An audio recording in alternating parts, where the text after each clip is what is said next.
I, Dr. Santosh Singh, Associate Professor of Sociology, wants to share a topic of BA Second Year Sociology, असमानता लैंगिक और जाति के आधार पर inequality based on caste and sex. असमानता हमारे समाज में सदियों पुरानी है और ये असमानता हर क्षेत्र में दिखाई देगा आपको, ये लैंगिक के आधार पर भी और कास्ट के आधार पर भी। जो जाति की बात करते हैं, जाति जो एक पोर्चुगीज शब्द से लिया गया था जिसका कास्टा से, और जिसका अर्थ था डिवीजन।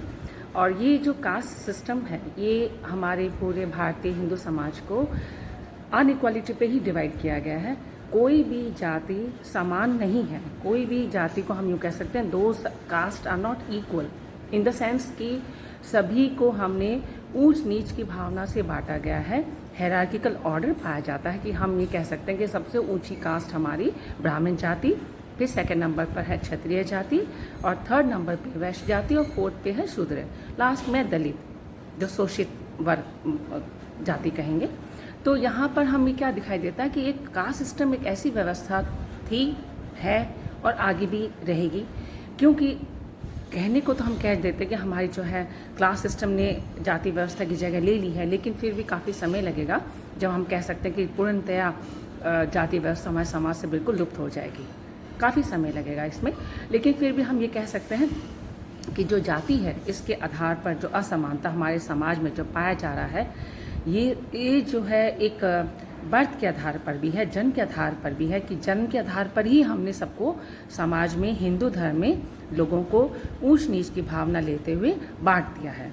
तो जब हम कहते हैं, हम जब कानून को देखते हैं, अपना संविधान को देखते हैं, या भारत की जब हम बात करते हैं, तो यहाँ पर हमारा कॉन्स्टिट्यूशन ये कहता है कि all people are equal irrespective of caste, colour, occupation, religion.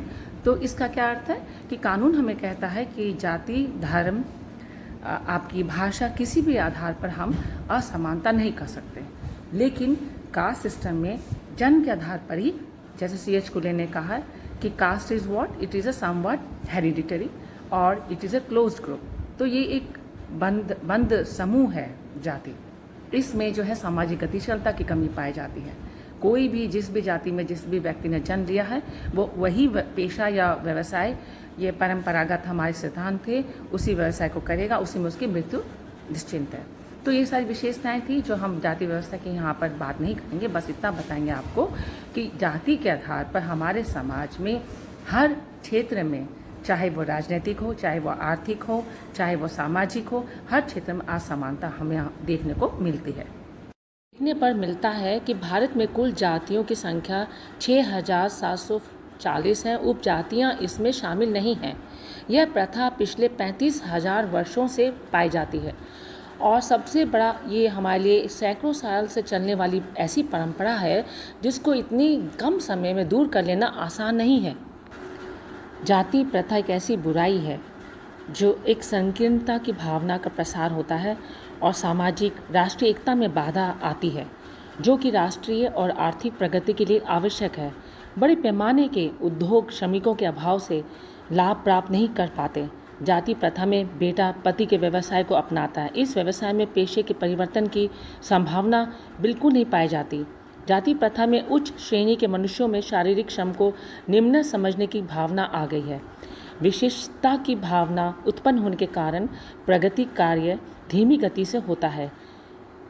इस जाति व्यवस्था में हम जानते हैं कि जो निम्न जाति है, अनुसूचित जाति और जनजातियों को काफ़ी लोगों का इनका शोषण होता है, इनको दबाया जाता है, इनको शिक्षा के क्षेत्र में भी आगे बढ़ने के मौके नहीं दिए जाते हैं। आपके धार्मिक स्थलों में या इनको जो प्रवेश भी इनकी अनुमति नहीं दी जाती है।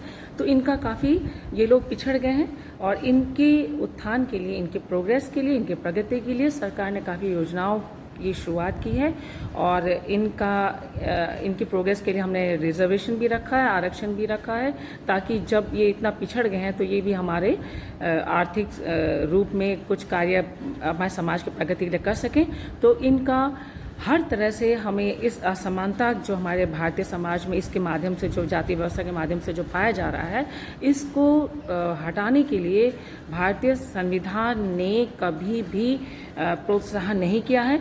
तो ये हमारी सोच के ऊपर है। जो बुद्धिजीवी हैं, हमारे जो इंटेलेक्चुअल्स हैं हमारे भारतीय समाज के, चाहे वो कोई भी जाति के हो, चाहे वो ब्राह्मण जाति के हो, चाहे वो क्षत्रिय जाति के हो, चाहे वैश्य जाति के हो, उनको ये समझना होगा कि एक वर्ग हमारे समाज का यदि पिछड़ा हुआ रह गया तो वो हमारे समाज की प्रगति में आगे आने में, हमारे भारत की छवि को उभारने में मददगार हो सकता है यदि हम उनकी जो उनके साथ जो हुआ था वो ना हो, और इस असमानता को हम जाति के आधार पर जो हमारे समाज में भरसक होता रहा है उसको हम रोकें, और जितना ज़्यादा हो सके वर्ग व्यवस्था को हम थोड़ा सा प्रोत्साहन करें, क्योंकि एक ऐसी सिस्टम है हमारे समाज में जो हमारे गुणों को या हमारे शिक्षा को या हमारी योग्यता को महत्व देते हुए हमें समाज में एक ऊंचा स्थान प्राप्त करने में मददगार है। तो ये कास्ट सिस्टम के आधार पर जो हमारे भारतीय समाज में काफ़ी अधिक मात्रा में जो असमानता हम देख रहे हैं उसको हमें रोकने का प्रयास करना चाहिए।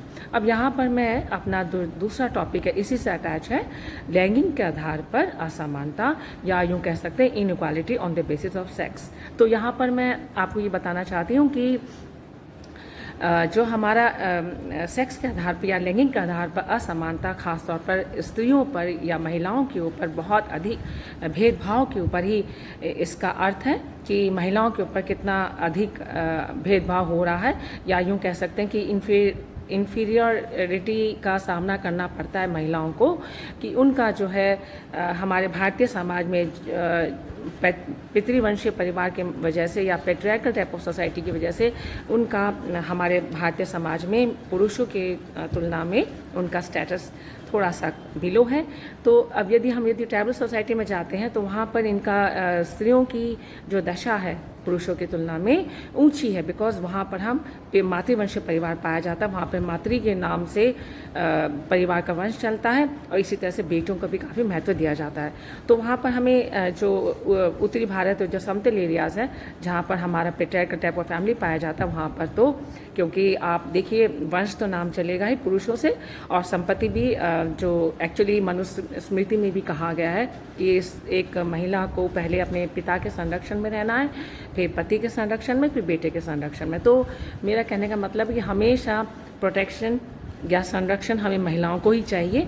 तो यहाँ पर असमानता लैंगिक के आधार पर हमेशा से होता रहा है, लेकिन हाँ प्री वैदिक टाइम्स में ऐसा नहीं था। वहाँ पर तो स्त्रियाँ या महिलाएं काफ़ी शिक्षित भी थीं और काफ़ी ऊंचा स्थान प्राप्त था, लेकिन ये मिडिल पीरियड में भारत में जो है थोड़ा सा छवि जो है थोड़ी ख़राब हुई, क्योंकि मुस्लिम किंग्स का राज्य की वजह से हुआ। लेकिन अब मॉडर्न टाइम्स में काफ़ी हद तक महिलाएं जो हैं काफ़ी शिक्षित होते हुए आगे बढ़ने की प्रयत्न कर रही हैं और कंधे से कंधा मिलाकर पुरुषों के साथ चलने की कोशिश कर रही हैं। तो ये जो असमानता है, जो भेदभाव हमारे समाज में जो होता रहा था कि स्त्री को जो है घर के अंदर ही रहना चाहिए, ख़ास तौर पर जो महिलाएं जो ऊंची जाति की थी, यहाँ पर हम जाति व्यवस्था की बात करें तो जो ऊंची जाति की महिलाएं थी उनको जो है शिक्षा के माध्यम से या किसी और माध्यम से घर से बाहर निकलना उनकी शान के खिलाफ था। जो उनके स्टेटस सिंबल पे आता है कि यदि महिलाएं यदि घर के अंदर हैं, यदि वो शिक्षा के लिए बाहर नहीं जा रही हैं या वो एम्प्लॉयमेंट के लिए या रोजगार के लिए बाहर नहीं जा रही हैं, तो उनका जो है काफ़ी ऊंचा स्थान समाज में उनको मिलता था। तो ये एक ख़ास बात थी असमानता का महिलाओं के ऊपर, ऊंची जाति के लोगों में।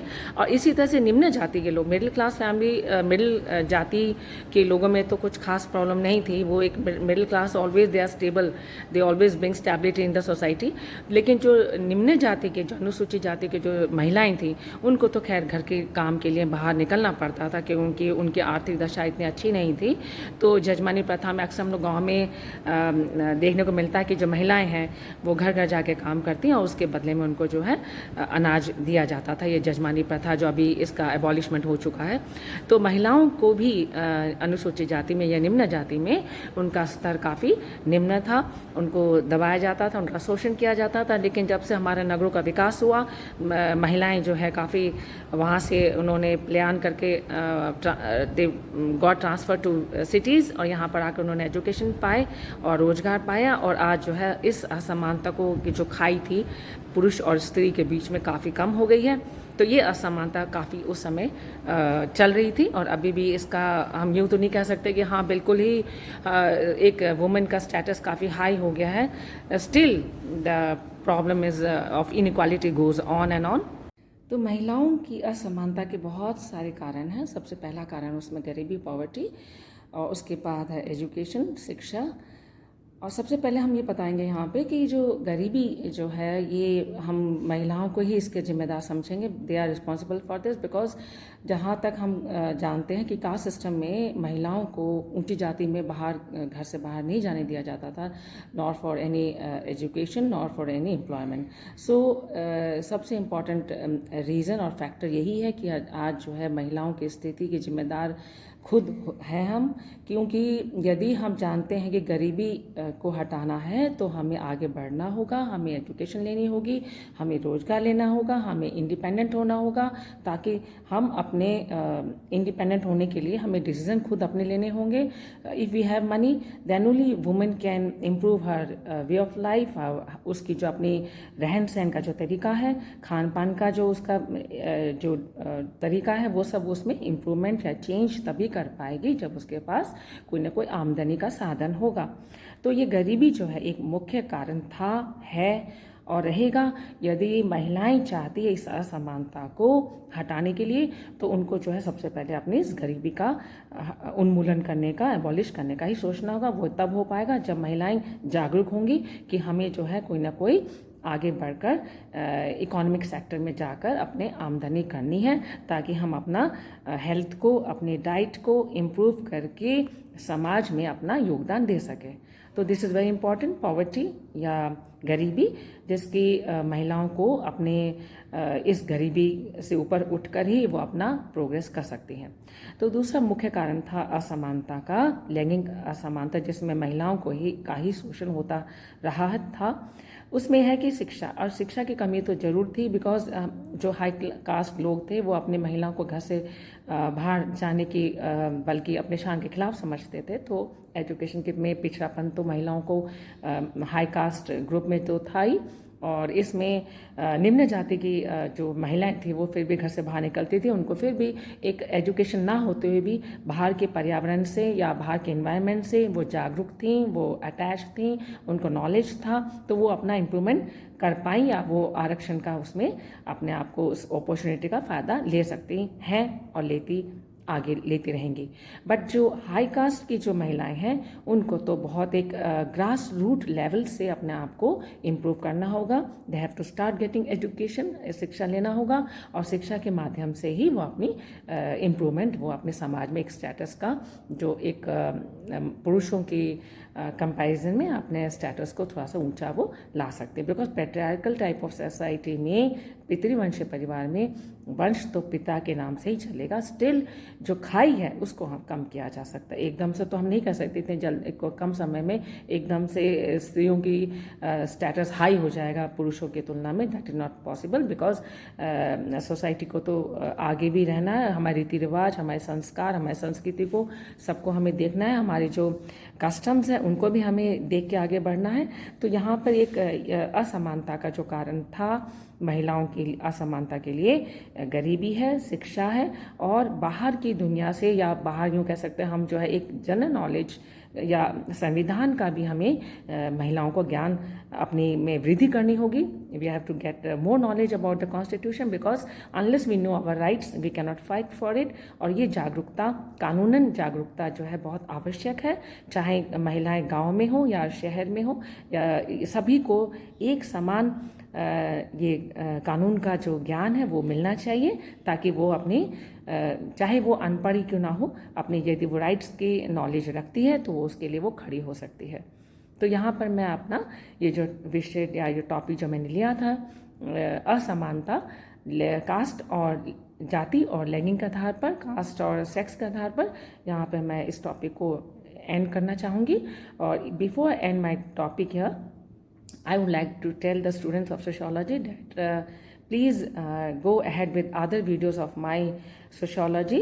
और sociology ही है उसका चैनल का नाम, by Dr. Santosh Singh. So please get through them. If you have any doubt or any topic you want, you can write in my comment box so that I can go ahead with those topics. So thank you for watching my video.